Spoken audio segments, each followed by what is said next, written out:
El Professeur. Abonne-toi, champion.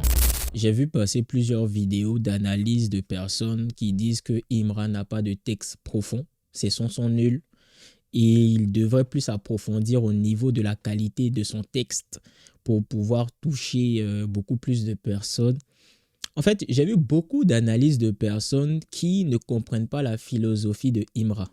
Ça me rappelle déjà quelque chose où il dit qu'il faut être initié pour voir dans ma vision. Les initiés ont compris ce que j'ai dit. Si tu n'as pas compris, laisse tomber.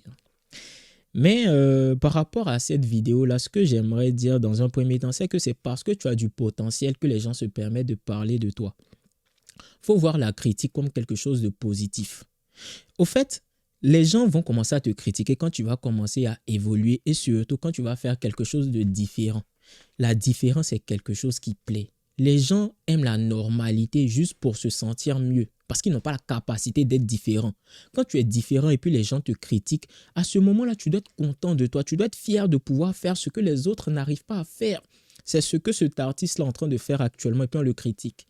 Les gens qui se plaignent de ce qu'il écrit comme texte, on dit que c'est nul.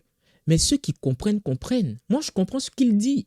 Par exemple, quand je vais à la salle, je n'ai pas besoin d'un philosophe qui va venir me raconter des bêtises tout le temps, qui va venir me raconter la vie, patati. Je n'ai pas besoin de ça, moi, non. Ça ne m'intéresse pas. Quand je vais à la salle, j'ai besoin de textes qui me permettent de pousser.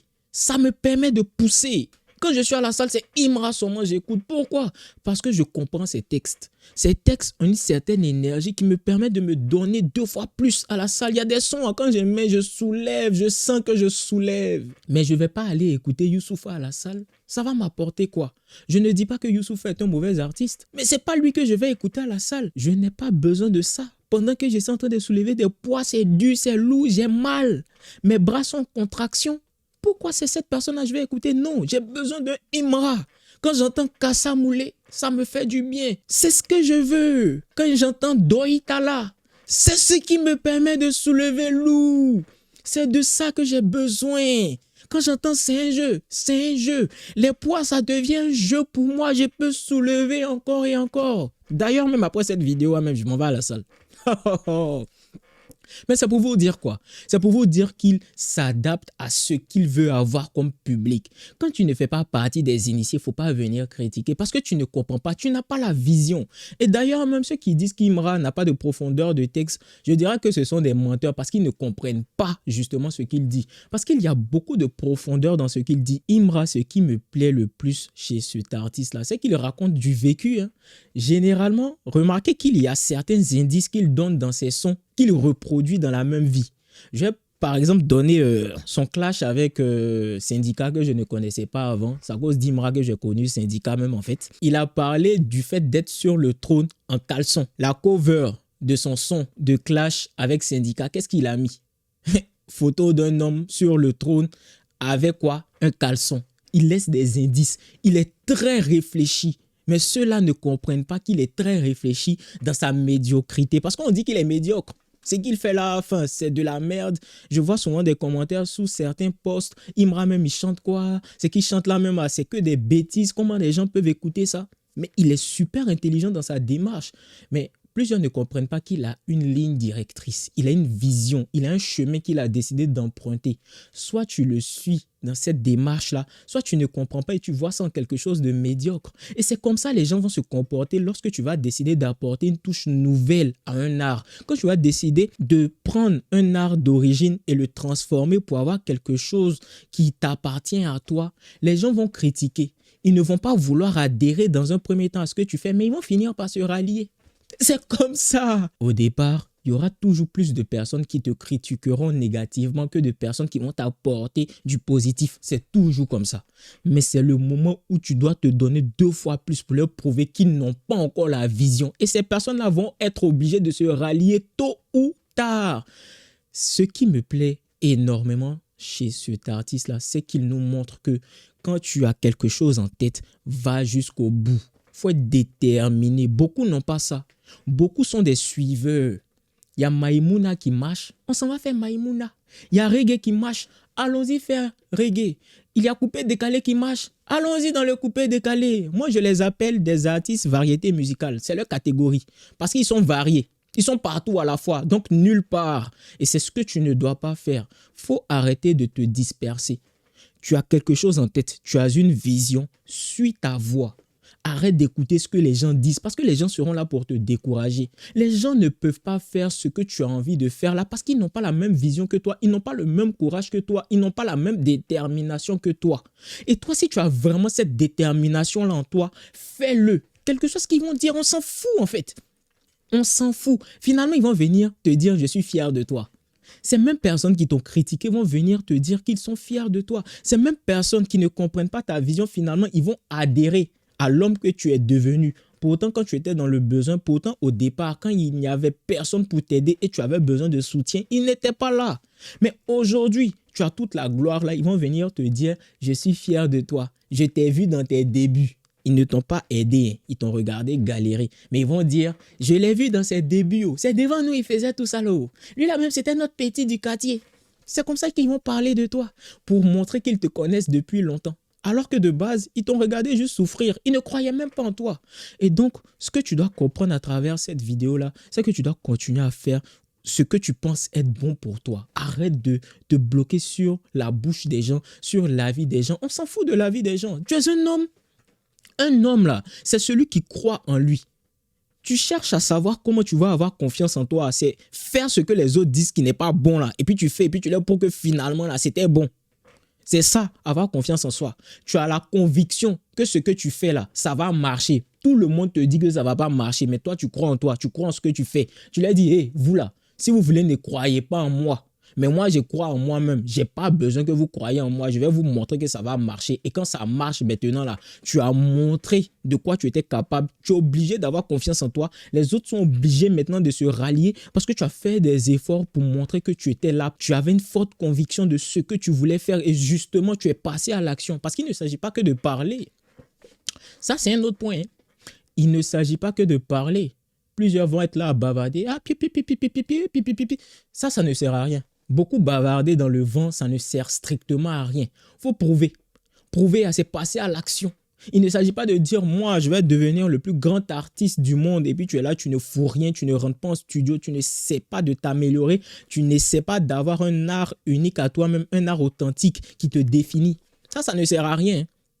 Ça ne sert à rien de bavarder quand tu ne mets pas en place des actions pour arriver à cet objectif-là, pour fermer leur bouche. Il s'agit de parler, mais d'assumer par la suite. C'est là que ça devient intéressant parce que quand tu assumes, tu fermes la bouche de tous ceux-là qui n'ont pas cru en toi. Et ça, c'est magnifique. Moi, je vous le dis souvent, hein, mais au début, on s'est moqué de moi, on s'est moqué de tout le monde. Hein. Tous ceux qui se sont mis à faire quelque chose de différent, forcés, ils ont eu des personnes de leur entourage qui s'est moqué d'eux. On s'est moqué de moi. Il y a quelques années, on s'est moqué de moi. On s'est moqué de moi aussi. Pourtant, je savais ce que j'étais en train de faire. Mais on se moquait de moi. Aujourd'hui, je suis épanoui. Hein. Moi, je suis à l'aise. Mais toi, tu as envie de faire quelque chose, mais tu te bases sur la bouche des gens pour ne pas faire. Dès qu'on te parle un peu seulement, c'est fini. Tu es découragé. Tu n'es pas un homme, mais tu as le comportement des femmes. C'est une femme qui a besoin de soutien à chaque fois. Il vous dit, vous avez le comportement des femmes, vous pensez qu'il est non. C'est la réalité. Tu as le comportement des femmes. Toujours là à rester figé sur la bouche des autres. Toujours là à vouloir à tout prix que tout le monde te valide. Tu ne dois pas chercher la validation des autres avant de faire quelque chose. Il faut faire ce qui te plaît. C'est ce qui va te faire valider des autres. C'est à ce moment-là que tu montres que tu es authentique et unique. C'est ça qui va attirer femme. Parce que tu ne te bases pas sur la bouche des gens pour agir. Elle va se dire que celui-là, c'est un homme de conviction. C'est ce qui va attirer femme. Tu ne veux pas faire ça. La bouche des autres, tous les jours, c'est ce qui te maintient en vie. Tout ce que les gens vont dire de toi, là, c'est ce qui t'intéresse. Ça, c'est le comportement de femme. La femme a besoin qu'on parle d'elle en bien. La femme a besoin qu'on dise que celle-là, c'est la meilleure femme de la terre. La femme a besoin de faire attention à son image. Mais toi, tu es un homme, tu dois t'en foutre. C'est parce que tu t'en fous même que les gens vont t'accorder beaucoup de valeur. Mais toi, tu ne fais pas ça, hein. Toujours là à penser à ce que les autres vont dire, au lieu de faire ce qui est nécessaire de faire pour pouvoir avancer. Si je te prends le cas de cet artiste-là aujourd'hui, et puis je te dis que les gens le critiquent, c'est parce que ces mêmes gens qui le critiquent là, demain, ce seront les premiers à le glorifier. Il faut faire comme ce monsieur-là. Son cas là, c'est un exemple. Normalement, quand tu regardes le vécu de cet artiste-là, Parce que moi, j'ai essayé de m'intéresser un peu plus à son histoire. Quand tu regardes, quand tu approfondis par rapport à son histoire, là, c'est une leçon de détermination. Comment quelqu'un, il est dans sa tête, il est dans sa bulle. Il dit ce que je suis en train de faire là, je sais que ça va prendre. Et puis, il donne tout pour que ça arrive. Aujourd'hui, il a la gloire. Vous ne voyez que le côté positif de sa gloire d'aujourd'hui. C'est ce qui se passe. Aujourd'hui, vous ne voyez que l'aspect positif de ce qu'il a produit. Mais est-ce que vous voyez tout ce qu'il a dû traverser comme obstacle avant d'arriver à cette réussite-là? Aujourd'hui, il a de la gloire. C'est l'un des artistes les plus écoutés à l'international. Il est même écouté par des anglophones, les gars. Des anglophones mettent sa musique pour écouter, ils ne comprennent rien. Tu sais comment il a fait pour arriver là? Ça part d'une seule chose, la détermination. Maintenant, si on veut compléter, il y a la discipline. Si on veut compléter, il y a la vision. Il y a le fait de toujours vouloir aller de l'avant. Il y a le fait maintenant de ne pas se décourager face à l'adversité. Mais déjà, c'est la détermination. Le fait de s'en foutre de la bouche des gens. Quand tu t'en fous de la bouche des gens et puis tu sais ce que tu es en train de faire, tu as confiance en ta vision, tu ne peux que réussir. Parce qu'au fur et à mesure que le temps passe, tu t'améliores, tu excelles dans ton art. Regardez ce qu'il a créé aujourd'hui. Sa manière de rapper est unique. Tu ne peux pas retrouver ça ailleurs. Et c'est ce qui fait sa différence. Parce que tu peux essayer de copier ce qu'il fait, mais tu ne peux pas. Et c'est ce qui va faire en sorte que les gens vont l'adorer. Parce que quand tu vas commencer à écouter ses sons, tu vas retrouver quelque chose d'unique en lui et tu vas pouvoir écouter ses anciens sons. Pourquoi aujourd'hui Imra perce? Je vais vous expliquer la raison de son succès aujourd'hui. Parce que beaucoup ne comprennent pas. Je vais vous expliquer exactement pourquoi cet artiste-là, il a réussi. Parce que tu peux appliquer ça aussi à ta propre vie. Il a décidé d'avoir une direction artistique. Il n'a pas décidé de se corrompre juste pour des vues, etc. Il a décidé de vraiment s'axer sur un type de musique. Et donc, quand tu écoutes le premier son de Imra jusqu'à aujourd'hui, tu n'es pas perdu. Parce que ce n'est pas quelqu'un qui a fait reggae un moment, qui a fait Maïmouna un moment, coupé décalé un moment. Non. Il est resté fidèle à la drill ivoire. C'est ce qui lui a permis d'en arriver là aujourd'hui. Parce que tu écoutes son son freestyle, drill ivoire 1, et puis tu vas écouter le 4, tu vas voir que c'est la même énergie. C'est la même dimension, seulement qu'il a changé les paroles, la musique a changé, mais c'est la même énergie, c'est le même engouement, c'est la même ligne directrice. Donc, tu n'es pas perdu dans le film. Tu adhères directement ou tu rejettes sa vision. Soit tu t'inities directement à sa vision, soit tu décides de ne pas du tout l'aimer. Mais quand tu commences à l'aimer, tu es obligé de tout aimer parce que tout ce qu'il fait est cohérent. La grosse majorité des personnes sur cette terre ne sont pas cohérentes. Elles ne sont pas en accord avec elles-mêmes. Il a décidé d'être en accord avec lui-même. Donc, tout ce qu'il nous propose, c'est cohérent. Quand tu adhères à un projet de cet artiste-là, tu adhères directement à tous ses projets parce que tout va de pair, tout est lié. Donc, quand tu aimes une musique qu'il a produite, tu aimes automatiquement l'autre musique. Il n'est pas perdu comme les artistes là qui veulent tout faire à la fois. Au moment du buzz, ils sont à chaque fois vers le buzz. Pendant que d'autres artistes ont besoin de voir un buzz quelque part pour aller se greffer sur ce buzz-là. Lui, il crée du buzz à travers son authenticité. Pourquoi pas toi? Regardez ce qu'il a bâti aujourd'hui, les gars. Regardez ce qu'il a fait. Tu peux t'en inspirer. Pour répondre à la question qui est, est-ce que Imra est nul? Moi, je dirais que non. En fait, vous pouvez considérer qu'il est médiocre, mais il excelle dans sa médiocrité. Il faut avoir l'humilité de savoir que ce qu'il fait là, c'est puissant. Tu peux ne pas aimer. Tu peux trouver qu'il n'y a pas de profondeur de texte. Tu peux trouver qu'il n'essaie pas d'élaborer mieux sa musique. Mais qui t'a dit qu'il essaie de plaire dans un premier temps à tout le monde? C'est ça la chose. Les gens qui l'écoutent adorent ce qu'il fait. Dans sa médiocrité, là, il réussit à avoir des millions de personnes qui l'écoutent. Et ça fait toute la différence par rapport à ces personnes-là qui sont excellentes, mais bizarrement, personne ne les écoute. Je me dis que finalement, mieux vaut être médiocre et être apprécié, surtout pour l'art qu'on a, que d'être excellent, mais finalement ressembler à tout le monde. Avoir une profondeur de texte exceptionnelle, mais finalement, personne ne t'écoute parce que tu ne touches personne directement. Moi, cet artiste, il me touche réellement. On dit que ce sont les personnes qui ne sont pas intelligentes qui l'écoutent. Ah, moi, je l'écoute. Donc, vous pouvez considérer que je ne suis pas intelligent. Si vous trouvez que tout ce que j'ai dit pendant cette vidéo-là, ce n'est pas intelligent, ok, il n'y a pas de souci, mais je l'écoute. D'ailleurs, tout de suite, je vais à la salle, je vais l'écouter, je vais mettre son son même. Je vais kiffer, je vais soulever mes poids et puis ça va bien se passer. Parce que je me sens dans ce qu'il chante. J'adore ce qu'il fait. J'adore surtout son histoire. Parce que moi, j'adore les personnes authentiques. Moi, c'est ma faiblesse, ça. J'adore les personnes authentiques. Si tu veux, il faut être l'opposé de moi. Mais du moment que tu es l'opposé de moi, mais tu es authentique, moi, ça me va. J'adore les personnes authentiques. C'est ce qui me fatigue. Quand je rencontre une personne authentique, si tu veux, il faut être en désaccord total avec moi. Mais du moment que tu es vrai avec toi-même, ça me convient. Je préfère avoir un ami qui est totalement l'opposé de moi, mais il est vrai avec lui-même, que d'avoir un ami hypocrite qui fait semblant d'être comme moi. C'est comme ça que je suis. Donc cet artiste-là, j'adore ce qu'il fait. Pourquoi? Sur la seule base qu'il est authentique. Mais en plus de ça, j'aime sa musique parce que sa musique me permet d'avoir cette énergie-là, d'avoir ce... Enfin, je ne l'écoute même pas qu'en salle, hein, pour être vrai. Je l'écoute souvent à la maison, souvent je me mets à écouter sa musique, il m'en bien seul ici. Son dernier son là, j'ai saigné ça. Le dernier freestyle drill ivoire là, j'ai saigné ça de fou. Je saigne ça toujours de fou.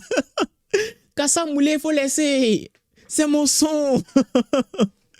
Tout ça pour vous dire que je trouve pas qu'il soit nul. Et s'il est nul, il faut avoir l'humilité de dire qu'il est bien fort dans sa nullité. Dans sa médiocrité, il est bien fort. Donc, il faut avoir l'humilité de se dire que peut-être qu'il est nul. Peut-être qu'il est vraiment médiocre, mais on aime cette médiocrité-là. On préfère quelqu'un de médiocre authentique que quelqu'un d'excellent, mais qui est normal, qui est comme tout le monde. Donc, respectez quand même cet artiste-là. Et de toute façon, si vous ne le respectez pas, je pense qu'il s'en fout un peu. Et c'est ce qui va lui donner encore plus de poids. Parce que finalement, quand les gens ne t'aiment pas, c'est à ce moment-là qu'ils parlent beaucoup de toi. Mieux vaut avoir des haters même que beaucoup de fans. Ah oui, ça c'est un point. On va terminer par ça. C'est le petit bonus, c'est Guassou. Quand tu as beaucoup de haters, ça montre que tu as beaucoup de succès. Parce que les gens sont généralement jaloux de ce qu'ils ne peuvent pas faire eux-mêmes. Ils n'ont pas assez d'audace pour faire ce que tu es en train de faire. Du coup, ils te jalousent. Du coup, ils vont critiquer ce que tu es en train de faire parce que tu sors des codes. Tu n'es pas normal. Tu es authentique, tu es toi-même. Ça les déplaît parce que les gens ont l'habitude de surjouer. Les gens ont l'habitude de faire comme s'ils sont quelque chose qu'ils ne sont pas. Ils sont obligés de faire comme tout le monde parce qu'ils n'ont pas l'audace d'être authentique, d'être vrai avec eux-mêmes. Quand tu as décidé d'avoir cette authenticité et puis ça dérange, il faut être content. Tu es sur la bonne voie. Le meilleur indicateur de réussite, ce sont les autres qui commencent à te critiquer parce que tu as décidé de faire les choses différemment. Apprécie la médiocrité. Apprécie ce qu'on te dit de négatif. C'est ce qui va te permettre de grandir encore plus vite et avoir encore plus de succès. Cet artiste, si on le suit de près, je pense que dans 1 an, 2 ans, il va atteindre une dimension telle que finalement, on ne va même pas parler de lui à l'échelle francophone. Ça a déjà commencé, hein. Mais vous allez voir que dans quelques années, s'il continue dans cette authenticité-là, ça sera quelque chose d'exceptionnel. Est-ce qu'il est nul? Je ne le pense pas. On va s'arrêter sur ça. Dis-moi en commentaire, toi, qu'est-ce que tu penses de cet artiste-là? Est-ce que pour toi, Imra est nul ou pas? Pour ceux qui souhaitent aller plus loin, mes liens sont en description. Prenez soin de vous les gars. Ciao, à la prochaine vidéo.